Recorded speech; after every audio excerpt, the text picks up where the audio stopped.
길을 닦는 사람이 있고 길을 걸어가는 사람이 있어요. 고속도로 하루아침에 만들어지는 거 아니고 몇 년에 걸쳐서 고속도로를 닦죠. 섬과 섬을 잇거나 아니면 육지와 섬을 잇는 큰 대교를 완성할 때도 이게 하루아침에 되는 게 아니고 몇 년에 걸쳐서 대교를 완성합니다. 근데 개통식은 대통령이 와서 합니다. 그분이 걸어갑니다.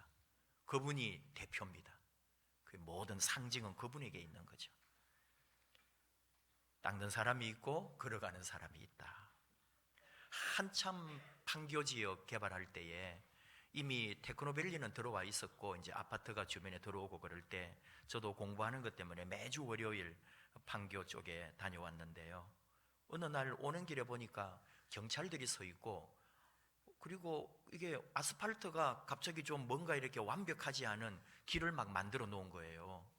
그래서 이게 지금 공사 때문에 길을 임시길이 있었는데 갑자기 포장을 다 해놓고 이게 뭔가 했더니 저녁에 뉴스가 나오더라고요. 중동 지역에 어느 왕자님이 오셨어요. 그래서 테크노밸리 방문하느라고 아마 그분 지나가는 길 한 2km는 아니고 한 1km 이상 되는 길을 아주 그냥 아스팔트로 새 길을 쫙 깔아놔가지고 저는 그분보다 앞서 제가 먼저 와가지고 기분이 좋던데요. 하여간 길을 닦는 사람보다는 길을 걸어가는 사람이 더 높죠. 더 센 사람인 거죠. 길 닦는 사람도 있어야 합니다. 오늘은 길 닦는 사람에 대해서 얘기하려는 거예요. 여러분은 주인공이 되고 싶어요? 항상 그 길을 걸어가는 사람이 되고 싶어요? 길 닦는 사람이 되고 싶어요? 남 길을 걸어가는 길에 카페트를 깔아주는 사람이 되고 싶어요? 내가 그 카페트 위를 걸어가는, 그리고 손 흔들면서 이렇게 미소 짓는 사람이 되고 싶어요? 우리 마음은 다 주인공 되고 싶죠. 살아오면서 여러분 주인공의 자리에 가보신 적이 있죠? 아마 인생길에서 한 번쯤은 주목을 받는 자리에 서 보셨을 겁니다. 태어나서 제가 보니까 제일 먼저 주인공이 되는 것은 백일잔치나 돌잔치 할 때 그 백일상이나 돌상에 딱 앉아가지고 자기 혼자 대장처럼 주목을 받을 때에 이것이 바로 제일 인생의 처음 주인공 되는 그런 거 아니겠어요? 근데 그런 게 사실은 주인공 대단한 주인공 아닌 거죠. 우리는 진짜 주인공 되고 싶은 마음이 있어요. 요즘 제일 차 광고 중에 새로 나온 그랜저 광고를 참 많이 하더라고요. 신형 그랜저를. 그래가지고 거기 저는 유튜브에 이렇게 보기 전에 앞에 이제 그랜저 광고를 하는데 그 막 이렇게 저녁에 회식을 하고, 근데 친구들이 이렇게 모여가지고 막 승진했다며 그러고 회사에서 차가 나오는데 그러고 그게 그랜저예요. 어이구 성공했구나 막 이러면서 막 부러워하는 거예요. 이 새 차를 타고 새로운 멋진 그 차를 타고 가는 것도 이렇게 아주 우리가 성공을 하고 주인공이 되고 아주 기분 좋은 일이죠. 교회도 여러분 이렇게 주인공이 좀 되고 주인이 되고 싶은 거지, 교회 와서 막 맨날 이렇게 그냥 뒤에서 허드렛 일이나 하고 가는 거 좀 섭섭할 때가 있거든요. 교회는 겸손해야 된다 그러고 옆에서 일해야 된다 그러고 봉사해야 된다 그러고 이름도 내지 말라 그러고 뒤에서 이렇게 말없이 항상 이렇게 해야 되는데, 사실은요 그렇게 하면 영광을 받아요. 겸손하게 이름 없이 빚 없이 더 많이 헌신하고 희생하면 와 존경받고 높여준다니까요. 우리도 그걸 누리는 거예요. 내가 더 겸손할수록, 내가 더 많이 희생할수록, 내가 더 많이 섬길수록 사람들이 나를 막 높여주네요. 교회의 모델이 되고 본이 되네요. 그래 또 내가 누리는 거예요. 나 교회의 주인공처럼. 근데 오늘은 주인공이기보다는 그 주인공을 빛나게 하는 조연의 자리를 걸어가는 한 사람, 세례 요한을 우리가 보고 있죠. 예수님보다 6개월 먼저 태어났고 예수님과 먼 친척이고 일찍 하나님으로부터 소명을 받았던 사람. 우리가 아는 것처럼 구약시대에 말라기 선지자를 끝으로 이스라엘의 예언의 이 시대가 끝이 났어요. 그게 400년이나 침묵의 시대, 그걸 암흑의 시대라고도 하는데, 그 당시에 그 400년 동안 이스라엘은 선지자의 외침이 없으니까 제도적 종교만 발달했어요. 성전 중심으로, 경전을 중심으로 서기관, 율법사, 또 제사장 중심의 종교 생활이 계속되고 있었던 거죠. 근데 백성들 입장에는 별로 좋지 않아요. 우리는 글자도 몰라요. 그저 가르치는 것만 듣고 배워야 되고 강요하는 거에서만 우리는 매여 살거든요. 그러니까 백성 입장에는 별로 좋지 않은 거예요. 자기들은 그 경전 매일 연구하고 베껴 쓰고 계속 그 경전을 읊어주지만은 우리가 예를 들면은 꼭 절에서 연불 하듯이 경전만 맨날 읽어대는 거, 내 삶하고 연결이 안 되는 신앙은 백성들의 마음에는 별로였다고요. 그래서 백성들은 영적 갈망이 있었거든요. 빨리 메시아가 오기를, 이 난국을 구해줄 메시아 대망 사상으로 꽉 차 있었어요. 그러다 보니까 그 400년 동안에 몇 번에 걸쳐서 내가 메시아라고 나타나는 사이비들도 있었습니다.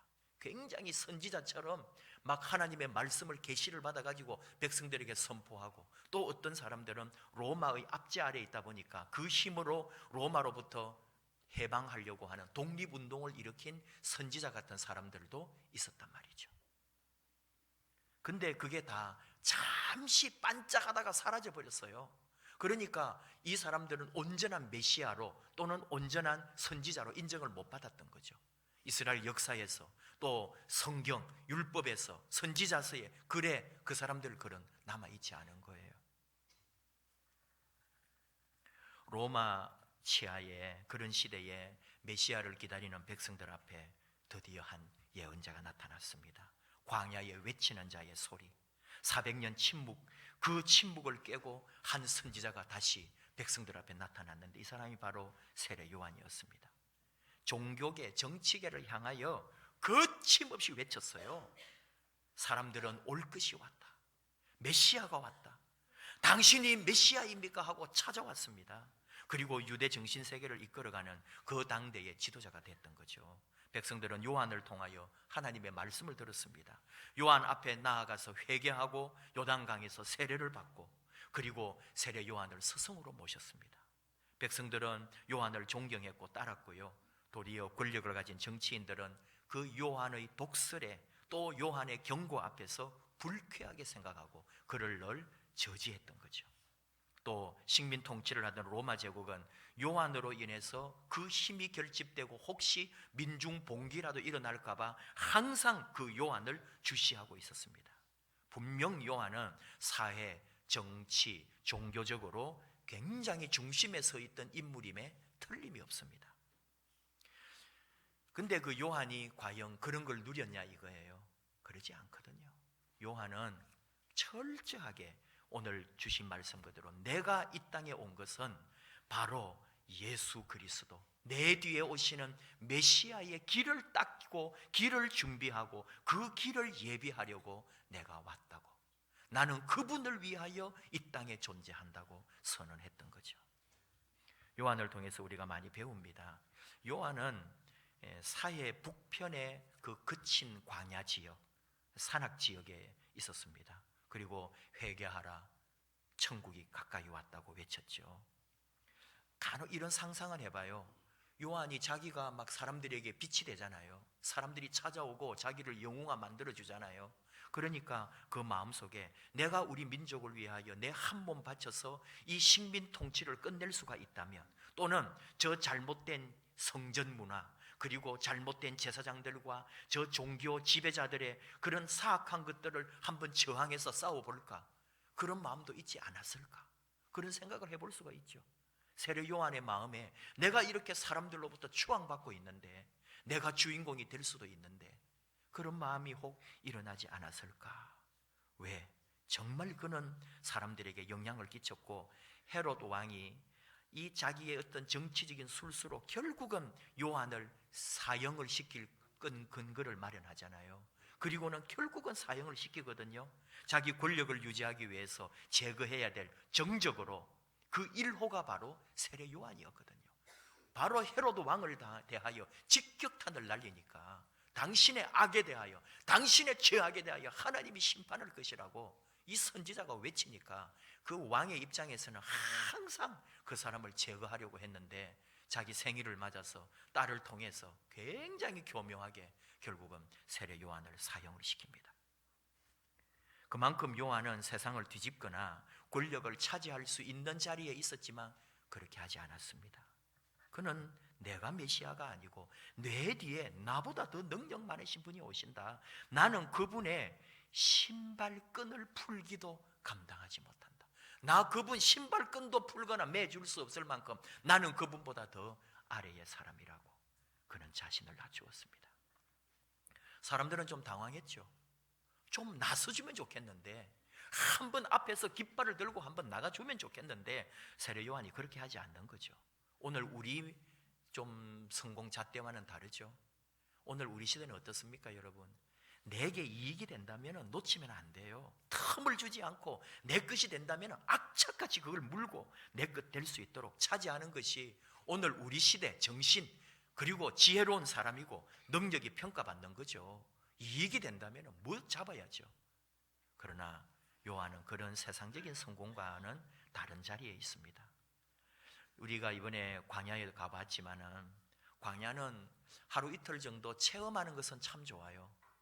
저도 두 번째 이스라엘 갔을 때에 광야 체험이라는 것으로 나가보는데 굉장히 그래가지고는 갔다 와가지고 목사님들이 그래요. 내가 광야에 살아보니까 살기는 뭘 살아, 하루 체험하고 온 거를. 그리고 굉장히 자기가 광야에 대해서 아는 것처럼 이스라엘 백성들 40년 광야 생활한 걸 마치 자기가 다 터득한 것처럼 얘기하는데 천만의 말씀이죠. 광야는 구경하기는 좋아요. 광야가 진짜 힘드네. 그런 거 한번 체험은 좋지만 살 수는 없는 거예요. 그렇습니다. 근데 세례 요한은 광야를 들어갔다고요. 다 도시로 몰려오는데 그 2000년 전에도 예루살렘에 사람들 살고 싶었고요, 편안하고 좋은 도시로 자꾸 찾아왔다니까요. 우리 산업혁명 이후에 전부 도시로 온 거 아닙니까? 더 잘 살고 돈 벌고 한번 살아보겠다고. 누가 시골로 가고 누가 더 못 사는 데로 가는 사람 없거든요. 다 도시로 가는 거예요. 근데 세례 요한은 스스로 광야로 들어갑니다. 수도로, 서울로, 예루살렘으로 가는데 그는 예루살렘에서 외치지 아니하고 성전에 가서 외치지 아니하고 광야에 가서 외치고요, 광야에 찾아오는 사람들에게 하나님의 말씀을 전했습니다. 상징이 있다고요. 왜 그랬을까요? 세례 요한이 못나서? 세례 요한도 얼마든지 더 위대한 사람이 될 수 있는 인물이에요. 왜? 아버지가 제사장입니다. 가만히 있어도 제사장이에요. 요한은 성전에서 제사장 일 잘할 수 있습니다. 만약에 지식도 더 있고 지혜도 더 있고 공부도 더 하면은 나중에 권력과 결탁하면은 사내들인 의장도 될 수 있는 거고요, 대제사장도 될 수 있는 거고요, 자기 나름대로 세상에 출세하려고 하면은 그 길 갈 수 있겠죠. 그러나 그는 그 편안한 제사장 길을 버리고 광야에 외치는 선지자의 길을 택하고 그 세상에서 줄 수 있는 모든 자격과 자기의 갖출 수 있는 걸 다 버리고 들어가 버렸다니까요. 왜 그 메마른 땅에, 그 척박하고 못 사는 땅에 왜 들어갔냐 이거죠. 바로 우리를 향한 외침이다 이거예요. 시대를 향한 외침이다 이거예요. 왜? 시대가 메마르고 우리의 영혼이 이렇게 변질되고 타락하고 아무것도 소망이 없고 생명 없는 우리를 향하여 요한이 외치는 거예요. 회개하라고. 너희들 그 메마른 영혼에, 그 메마른 심령에 하나님의 성령의 강물이 흘러가게 하라고 지금 광야에서 외치고 있는 거라고요. 회개하고 나와서 세례받고 다시 예수의 영으로 적셔지라고 세례 요한은 외치고 있는 거죠.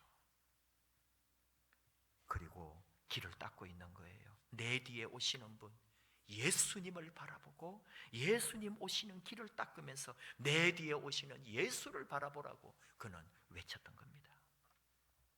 우리에게 적용을 한다면 오늘 우리가 바로 세례 요한 같은 사람들, 내가 메시아가 아니고 내가 그리스도가 아니잖아요. 나는 주님이 오실 길을 닦는 사람. 오늘 이 땅에 내가 살아갈 때 한 명의 세례 요한이 되어서 사람들이 그리스도를 향하여 나아올 수 있도록, 그리스도를 만나고 찾을 수 있도록 길을 닦는 사람. 내가 그 길이 되는 거죠. 내가 그 디딤돌이 되고 징검다리가 되는 거죠.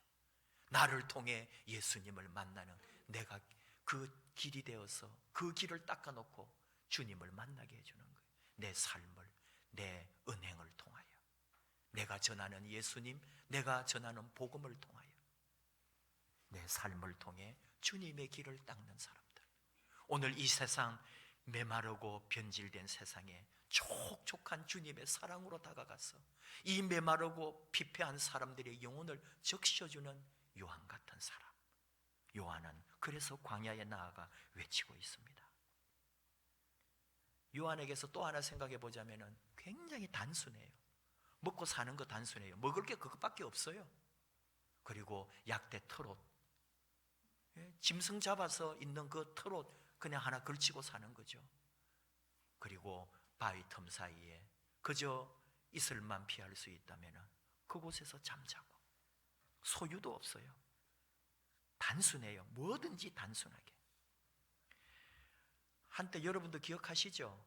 심플 라이프라 그러고요, 단순하게 살아라 그러고. 지금도 서점 가면 책이 있어요. 근데 잘 안 써봐요. 한 10여 년, 7, 8년 전에는 단순한 삶, 느린 삶 하면서 얼마나 우리에게 많이 강조를 하고 유행처럼 그런 걸 막 우리 따라가려고 했다니까요. 그래가지고 막 집안 정리부터 해라, 책상 정리부터 해라, 버려라. 지금도 그런 유튜브 활동하는 사람이 있어요. 근데 한때는 유행처럼 번져갔다니까요. 그건 우리 평생의 삶이어야 되는데 우리는 유행 따라 그렇게 하는 거예요. 단순한 삶이 그거 그냥 잠깐 한때 사는 게 아니에요. 영원히 단순하게 살아야 되는데. 믿음도 단순함에서 나옵니다. 그냥 믿어버리는 거예요. 그냥 신뢰해버리는 거예요. 한번 믿었으면 100% 의지해버리는 거예요. 믿는다 해놓고도 또 의심하고, 이게 참말인가 거짓말인가, 이게 가짜인가 진짜인가 또 생각하고 또 생각해가지고 결국은 내 안에 복잡하게 믿음조차도, 하나님 주신 선물조차도 제대로 받지를 못하는 어리석은 우리 영혼이 있거든요. 단순해야 돼요. 그대로 믿는 거예요. 나를 따르라, 그대로 따르는 거예요. 나를 믿는 자는 아버지를 보았다, 그대로 믿는 거예요. 주 예수를 믿어라, 그리하면 너와 네 집이 구원을 받으리라. 그 말씀을 그대로 믿는 거예요. 그 말씀이 이루어지는 거죠. 세례 요한의 메시지는 단순했습니다. 회개하라, 천국이 가까이 왔다. 참 이 광야라고 하는 게 여러분 또 중요한 것은 영원히 사는 곳은 아니거든요. 이스라엘 백성들도 40년 살다가 가나안 땅에 들어가잖아요. 우리 인생도 광야길이 있어요. 살다 보면 광야를 지납니다. 우리 찬양도 아름다운 찬양이 있잖아요. 광야를 지나며. 이건 어느 누구에게도 말할 수 없는 내 인생의 광야거든요. 그 힘든 여정, 말도 할 수 없는 상황, 내 안에 나만 상처받고 고통스럽게 걸어가는 그 길이 있다고요. 광야길이. 근데 그 광야는 잠시 잠깐입니다. 주님이 오시면 회복되는 게 광야예요. 주님이 오셔서 다시 새로운 가나안 복지로 만들어주는 게 광야입니다. 그리고 우리는 이 광야를 지날 때도 세례 요한처럼 주님의 길을 닦는, 주님을 위하여 불을 밝히는 불꽃이 되는 거죠. 오늘 우리 삶에 그렇습니다. 여러분이 만약에 지금 여러분의 시대, 지금 여러분의 상황, 지금 여러분의 가정, 지금 여러분의 나이, 지금 여러분의 삶의 그 순간이 내 인생에서 광야 같다고 느낄 때에 그 광야는 바로 세례 요한이 서 있는 광야라고 생각해요. 그리고 세례 요한이 주님의 길을 닦았던 것처럼 내가 도리어 오늘 이 내 광야의 길을 주님 오시는 길로 닦겠다. 주님이 오시는 길, 주님 만나는 길로 내가 만들어 가겠다고 내 광야의 길을 변화시키는 거죠.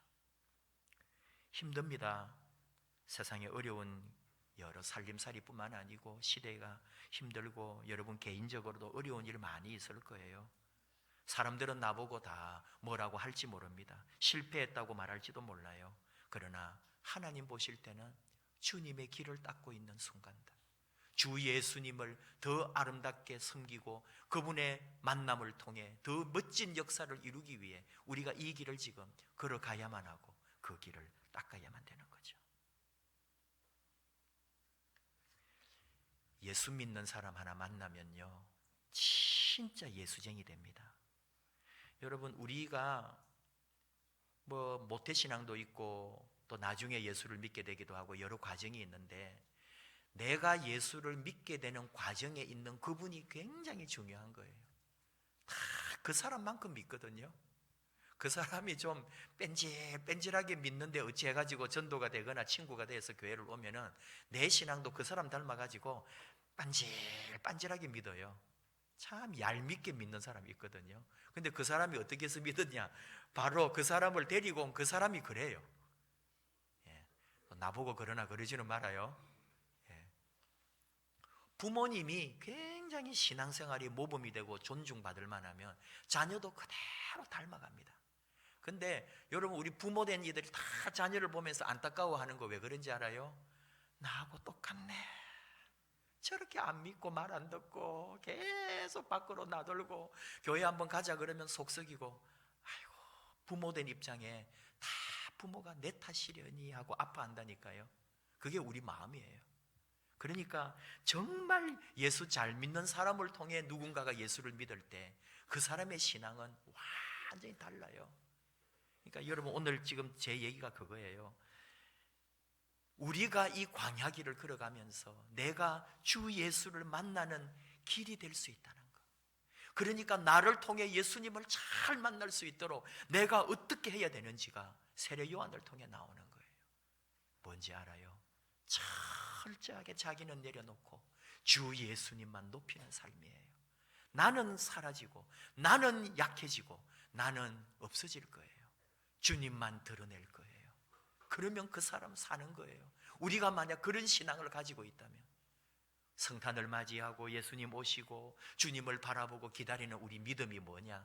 나는 사라지고 주님만 드러나기를, 나는 2인자가 되고 우리 주님이 주인공 되기를. 그게 우리 밑바탕이에요. 이게 우리 신앙이에요. 4개월에 걸쳐서 새벽기도 사도행전이 끝났어요.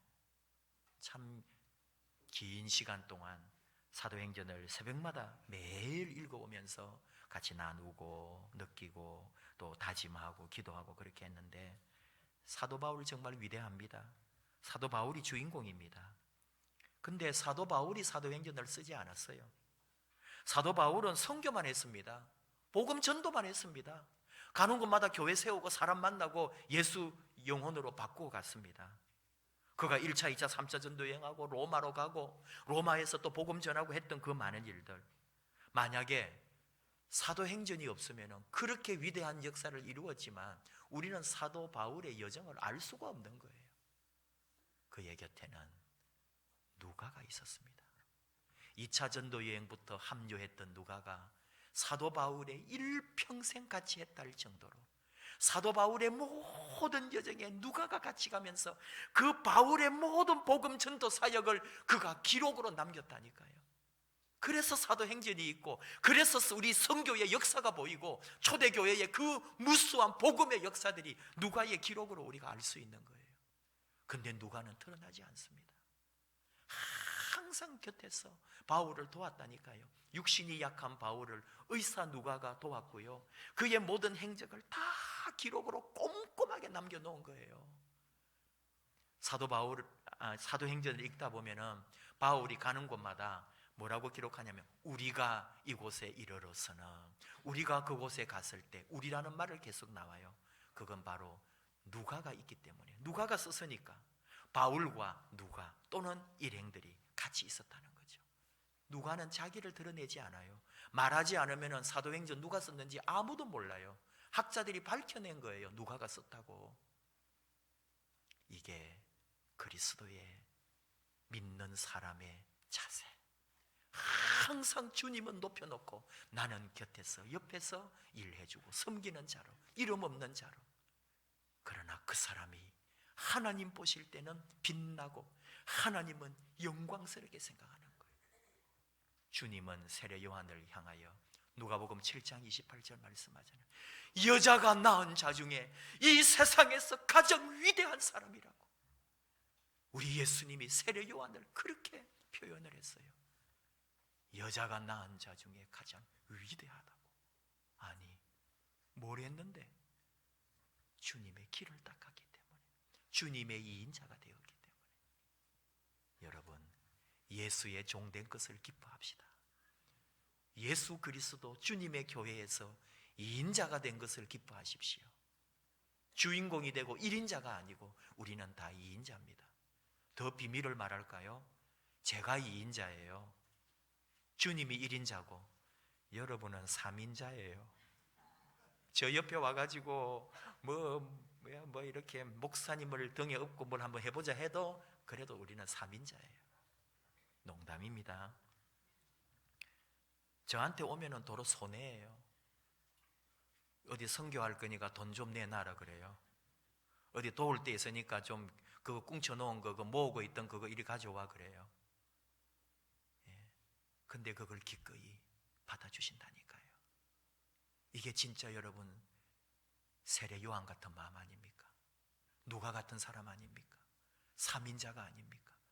주인공 되려고 하지 않고, 목사 앞에 가봐야 목사도 사실 주인공도 아닌데 별 볼 일 없는데 그 목사의 말 한마디에 알겠습니다 순종하고 따라주고, 뭐 교회 일 맡기면은 아무 말 없이 봉사하고.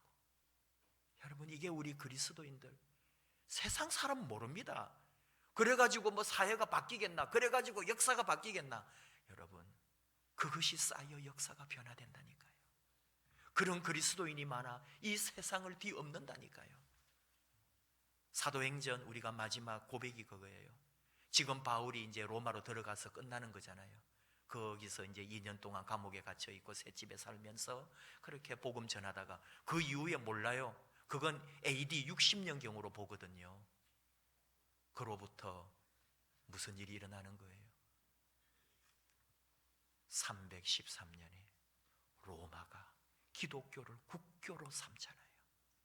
바울의 그 첫 발걸음이, 바울이 들어가 복음 전했던 그 60년도, 그리고 몇 년도 있었다고 볼 때 60몇 년, AD 60몇 년에 바울이 뿌려놓은 복음이 250년 지나서 그곳에 놀라운 역사가 일어나는 거예요. 소리 없이. 오늘 우리의 섬김이, 오늘 우리의 이름 없이 빛 없이 봉사하고, 내 영광 아니라 주님 영광이야여 말없이 쏟아놓은 우리의 헌신과 눈물과 기도, 희생이 하나님의 나라를 만들어 놓고요, 대한민국을 변화시킬 거라니까요. 이 세계 역사를 그리스도의 나라로 바꾸어 갈 거라니까요. 그날이 오면 주님이 오셔서 우리의 이 흔적을 보시면서 말씀하실 거예요. 너희들이 가장 위대하다고, 너희들 때문에 하나님의 나라가 이루어졌다고. 주님의 길을 따라가는 우리들, 이 시대에 또 하나의 세례 요한 되기를 원합니다. 주님의 길을 닦는 사람 되기 원합니다.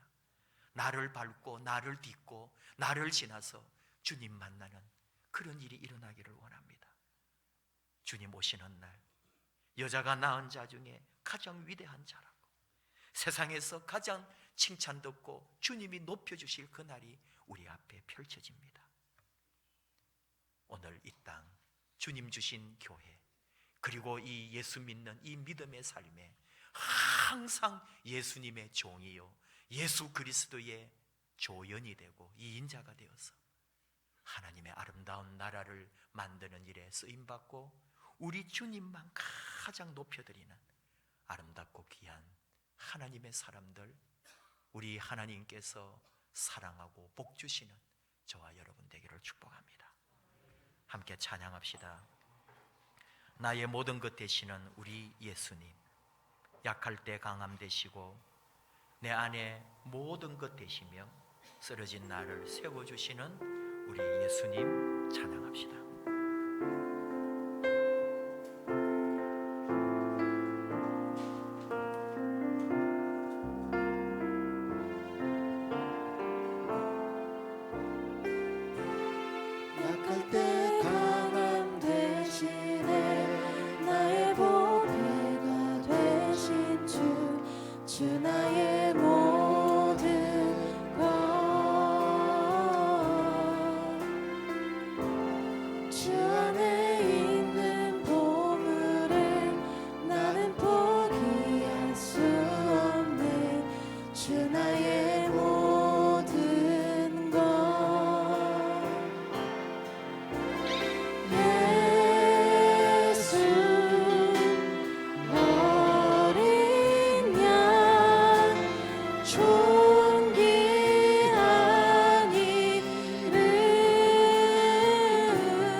제사하셨네. 십자가 제사하셨네.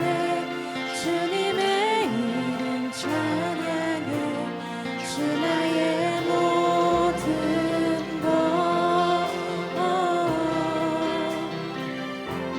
쓰러진 나를 세우고 나의 빈자리 채우네. 주 나의 모든 것 예수 어린 양 존귀한 이름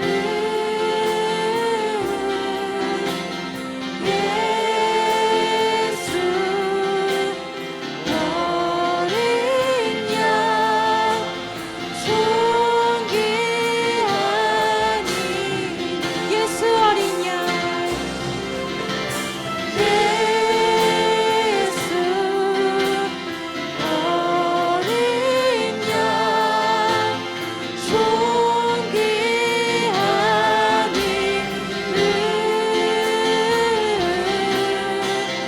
예수 어린 양 존귀한 이름. 우리 함께 기도합시다. 주님의 종 되기 원합니다. 주님의 길 닦는 사람 되기 원합니다. 주님 허락해 주신 주님 교회에서 언제나 말없이 봉사하며 충성하며 헌신하며 하나님 나라 주님 오시는 그 길을 닦는 사람 되기 원합니다.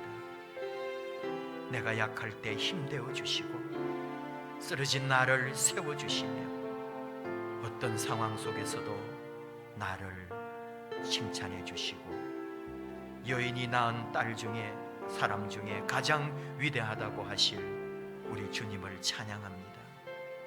평생에 주님 모시고 주님 위하여 자신을 드리는 아름다운 주의 사람 되기 원합니다.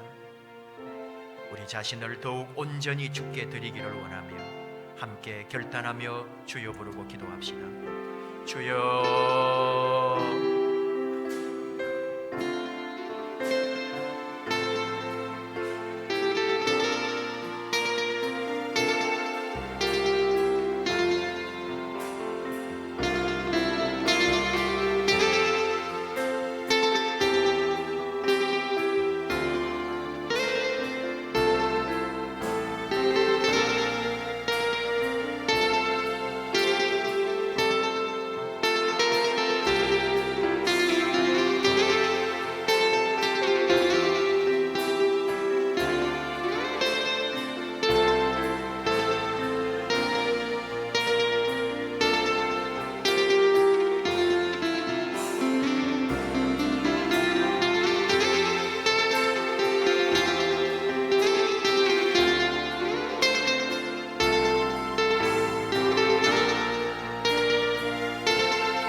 하나님 아버지, 아기 예수님 오심을 기다리며 기뻐하며 축하하며 감사하며 우리 주님 기다립니다. 사모합니다. 우리 주님 오신 그날을 바라보며 함께 예배하고 주님의 말씀 안에 순종하며 주님 이루신 이 교회를 통해서 함께 살게 해주신 것을 감사합니다. 약할 때 힘되어 주시고 넘어진 우리를 일으키셔서 우리 하나님의 아름다운 역사를 만들어가는 하나님의 사람들 만들어주시는 것을 감사합니다. 언제나 주님 곁에서 주님의 이인자가 되고 주님을 섬기는 자가 되고 교회를 섬기고 교회에 헌신하고 교회를 통해서 말없이 겸손하게 일하는 종 삼아주신 것을 감사합니다. 일평생 섬기는 자로 우리 주님뿐만 아니라 곁에 세워주신 하나님의 사람들을 위해서 봉사하고 사랑하고 섬기는, 동력하는 아름다운 우리 교회, 우리 성도님들, 우리 삶이 되게 하여 주옵소서. 오직 예수, 오직 우리 주님만 높여드리는 삶 되도록 영원히 주님의 아름다운 섬기는 이로 이름 없이 빛 없이 주를 위하여 살다가는 저희들, 그리하여 하나님의 사랑과 하나님의 복을 누리도록 우리 하나님 은혜와 복으로 함께하여 주옵소서. 예수님 이름으로 기도하옵나이다. 아멘.